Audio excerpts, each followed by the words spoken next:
ደኑን ደኑ ደኑን ደኑን ደኑ ደኑ ደኑን ደኑን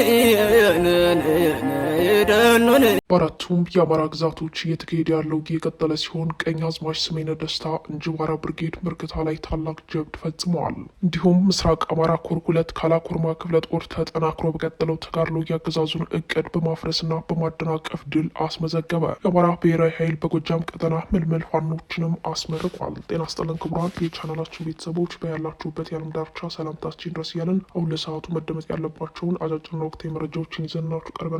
እስከ ዝግጅታችን ፍጻሜ ድረስ አብራችሁን ሁኑ። ቀኛዝማች ስሜነ ደስታ እንጅባራ ብርጌድ ምርክታ ላይ ታላቅ ጀብድ ፈጽመዋል።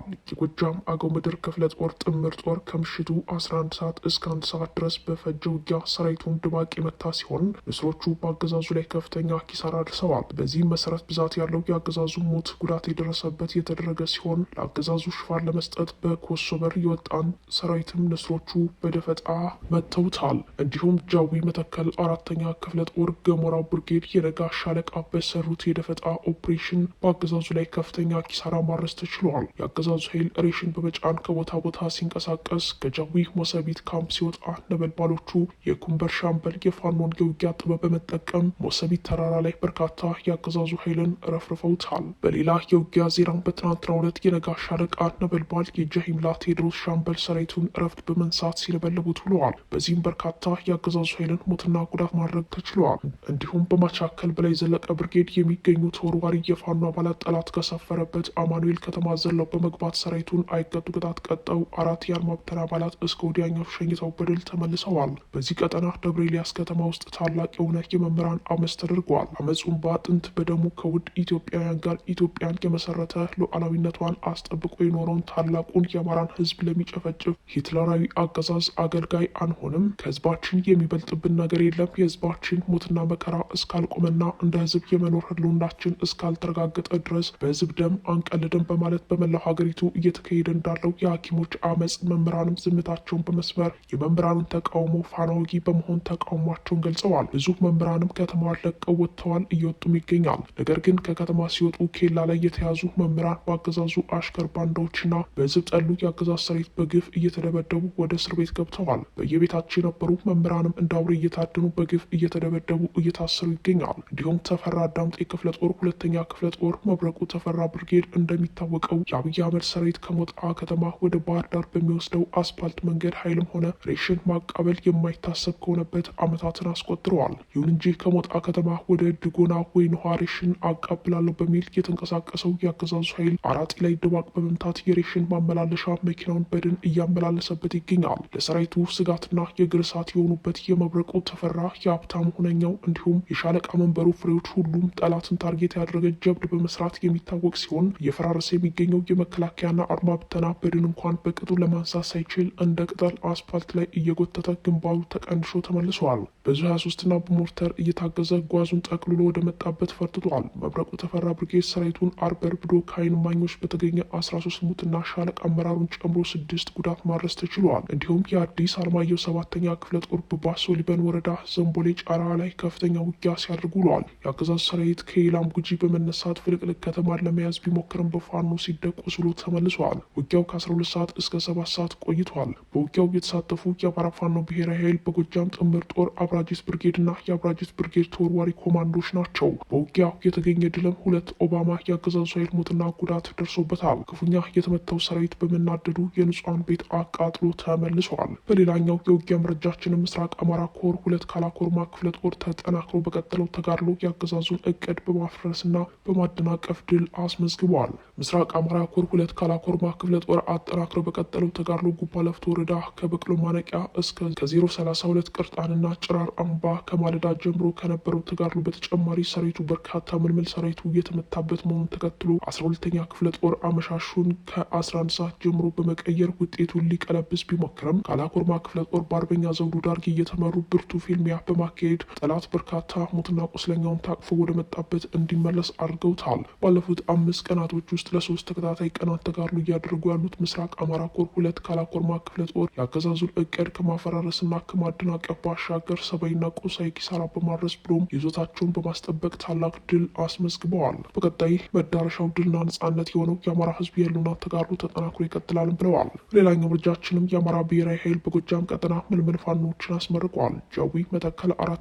ክፍለ ጦር አንድነት ብርጌድ በአማራ ፋኖ ብሔራዊ ኃይል በጎጃም ቀጠናዊ የጃዊ መተከል 4ኛ ክፍለ ጦር አንድነት ብርጌድ ለወራት ያሰለጠናቸውን የፋኖ አባላት አስመርቋል። እንደሚታወቀው የአማራ ፋኖ ከውጊያ ጎን ለጎን ወታደራዊ ጥበብን እየተካኑ በእግረኛና በኮማንዶ የሰለጠኑ ብቁ የፋኖ ሰራዊት እየገነባ ይገኛል። በዚህ መሰረት የደመሽ ሻለቃ ከውጊያ ጎን ለጎን ብቃት ያላቸውን ወጣቶች በማሰልጠን በደማቅ ሁኔታ አስመርቀዋል። ሌላ በኩል የአማራ ፋኖ ብሔራዊ ኃይል አንድነት በጎንደር ከ4ኛ ደጃዝማች ኮር የተሰጠ መግለጫ መስራች ክፍለ ጦሮች 4 ክፍለ ጦርና 25 ብርጌድ ሲሆኑ ጎቤ ክፍለ ጦር 11 ብርጌድ፣ ዘራይ ክፍለ ጦር 4 ብርጌድ፣ አርበኞች ክፍለ ጦር 7 ብርጌድ እና ተከዜ ክፍለ ጦር 3 ብርጌድ መሆኑን የአራቱ ክፍለ ጦር በጋራ በጎንደር ክፍለ ሀገር በወልቃይት ጠገዴ፣ አርማጮ፣ ጭልጋ፣ አጅሬ ጃኑራ፣ ቆላ ወገራ፣ አዳኝ ሀገር ጫቆና ምዕራብ አርማጭሆ በስፋት ተቆጣጥረው የሚገኙበትና የሚንቀሳቀሱበት ነው። የተሾሙ የደጃዝማች ኮር አመራሮች የኮር ሰብሳቢ አርበኛ አንዳርግ ጨቅሉ፣ የኮር ምክትል ሰብሳቢ አርበኛ መልካሙ ቸኮል፣ የኮር ወታደራዊ አዛዥ አርበኛ ኤልያስ ድንቁ፣ የኮር ምክትል ወታደራዊ አዛዥ አርበኛ ሞላ ጌታሁን፣ የኮር ጽሕፈት ቤት ኃላፊ አርበኛ አንዳርግ ማሞ፣ የኮር ወታደራዊ ዘመቻ አዛዥ አርበኛ አጋዥ ደሴ፣ የኮር ሎጂስቲክ ኃላፊ አርበኛ ታደለ አጅበው፣ የኮር ፖለቲካ ኃላፊ አርበኛ ናቃቸው ጌትናት፣ የኮር ህዝብ ግንኙነት መምሪያ ኃላፊ አርበኛ ባንዲራው ግርማይ፣ የኮር አስተዳደር ኃላፊ አርበኛ በለጠ ታደለ፣ የኮር ስልጠና ኃላፊ አርበኛ አበባው አማረ፣ የኮር አደረጃጀት ኃላፊ አርበኛ ብርሃኑ ሙላው፣ የኮር ህዝብ አስተዳደር ኃላፊ አርበኛ ጌታቸው ይሽወንድ፣ የኮር መረጃና ደህንነት ኃላፊ አርበኛ ቁም ነገር ሽጉጡ ናቸው። ሆኖም የአማራ ፋኖ ተገዶ ወደ ትጥቅ ትግል የገባው አማራ የህልውና አደጋ ስለተጋረጠበት መሆኑ ይታወቃል። የህልውና አደጋ ከፈጠሩበት መካከል አንደኛው የማንነትና የወሰን ጥያቄ የሚቀርብባቸው አካባቢዎች የተፈጸሙት ግፎች ናቸው። ማለትም እንደ ወልቃይት፣ ራያ፣ ጠለምት፣ ደራና መተከል ያሉ አካባቢዎች የአማራ ህዝብ በግፍ ተጨፍጭፏል። ለዚሁም የቅርብ ጊዜው የማይካድራው ጭፍጨፋን ማስታወስ በቂ ነው። በግፍ ተፈናቅሏል፣ ተሳዷል፣ ለማህበራዊ ቀውስም ተዳርጓል። እንዲሁም ከፍተኛ የፖለቲካና የኢኮኖሚ መገለል ተፈጽሞበታል። የዚህ ሁሉ ግፍ ዓላማው የአማራ ጠላቶች በችሎታቸው ሰፍረው ከልለው ከሰጡት ግዛት ውጭ ያለውን የአማራ ህዝብ ራሱን መከላከልና ድምፅን ማሰማት ማይቻልበት ደረጃ ሲደርስ ጠቅልሎ ማንነቱ እንዲቀይርና የሌላ ማንነት ተገዶ ተቀብሎ እንዲኖር ለማድረግ ታስቦ መሆኑን በሴረኞች የሸፍጥ አካሄድ ማረጋገጫ ሆነዋል። የህልውና ትግላችንም ስናስቀጥል የህዝባችን ቀይ መስመሮች አክብረን የትኛውንም የህዝባችን መብትና ጥቅም በማይጻረር መልኩ እንደሆነም የታወቀ ሀቅ ነው። የማንነት የወሰን ጥያቄዎች ለህልውና ትግሉ ገፊ ምክንያት ከመሆናቸው ባሻገር የአማራ ህዝብ እንደ ህዝብ እኒህ ሊያስከብር ብዙ ዋጋ የከፈለባቸው መሆኑ ይታወቃል። በተለይ ወልቃይት ትናንት እነ ዋዋ ጎቤና መሰል አያሌ ጓዶቹ እምቢኝ ለአማራ ሲሉ ወልቃይትን እንደ አንድ ትግል አስኳል በመቁጠር እንደሆነ ይታወቃል። ለዛም ነው በቅርቡ የተመሰረተው መሪ ድርጅታችን የአማራ ፋኖ ብሔራዊ ኃይል እነዚህ የማንነትና የወሰን ጥያቄዎች ከህልውና ትግሉ ጋር ድርና ማግ ሆነው ተጋምደው የሚቀጥሉ ጉዳዮች መሆናቸውን በአጽንኦት የገለጸው። ስለሆነም ጠላትና የጠላት አንደበት በምህረት ስም የገቡት ነገር ግን ፋኖንን እያሉ በፋኖ ስም ሲነግዱና የጠላትን ተልዕኮ ይዘው ሲሰሩ የቆዩት እንደሚሉት ይህ ኃይል ወልቃይትን አሳልፎ የሚሰጥ ሳይሆን ትናንት በአያሌ ጀግኖች መስዋዕትነት እንደተገኘው ሁሉ አሁንም የአማራ ፋኖ ብሔራዊ አካል የሆነው በወልቃይት ጠገዴ፣ አርማጭሆ፣ ጃኑራና አዳኝ ሀገር ጫቆ ቀጠናዎች ማህበራዊ መሰረቱን ያደረገው ይህ ኮር ከመሪ ድርጅት በሚሰጠው አቅጣጫ መሰረት በአጭር ርቀት በንስር አይኑ የሚያዩ እንደሆነ ማሳወቅ እንፈልጋለን። በመሆኑም በአማራ ፋኖ ብሔራዊ ኃይል በጎንደር ቀጠና ስር ያሉት 4 ክፍለ ጦሮች ማለትም ጎቤ ክፍለ ጦር፣ አርበኞች ክፍለ ጦር፣ ተከዜ ክፍለ ጦርና ዘራይ ክፍለ ጦር በጋራ በመሆን አንድ ኮር መመስረታቸውና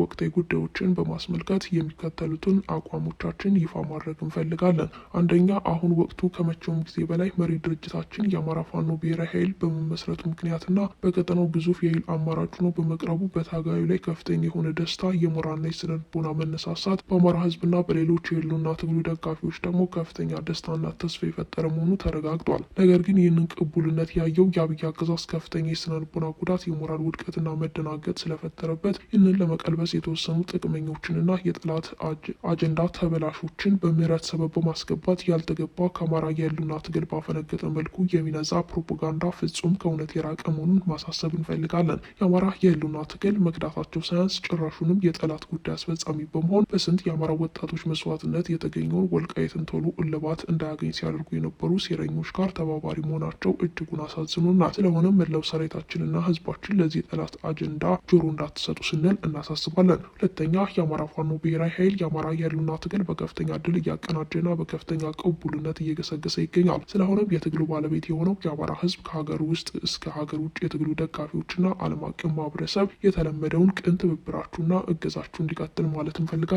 ይህ የአብይ አህመድ አገዛዝ ሀገር መምራት አለመቻሉ የሚያሳየው በቀላሉ የህዝቡን ደህንነት፣ ማህበራዊና ኢኮኖሚያዊ ቀውስ ማስከተል አለመቻሉ ነው፣ ማስተካከል አለመቻሉ ነው። ይባስ ብሎ ደግሞ መኖር አቅቶና ልጆቻችን መመገብ አልቻልንም ያሉትን የጤና ባለሙያዎች በማዋከብ ላይ ይገኛል። አገዛዙ መቼም ቢሆን በሰላማዊ ጥያቄ አግባብነት ያለው መልስ መስጠት ማይችል መሆኑ ይታወቃል። ሆኖም ግን ዓለም አቀፍ ማህበረሰብ፣ የተለያዩ የሙያ ማህበራት፣ የሰብአዊ ተራድኦ ድርጅትና ዓለም አቀፍ እንባ ጠባቂዎች በመተባበር በጤና ባለሙያዎች ላይ የሚደርሰው ወከባ እንዲቆም እንድታደርጉ ማሳሰብ እንፈልጋለን።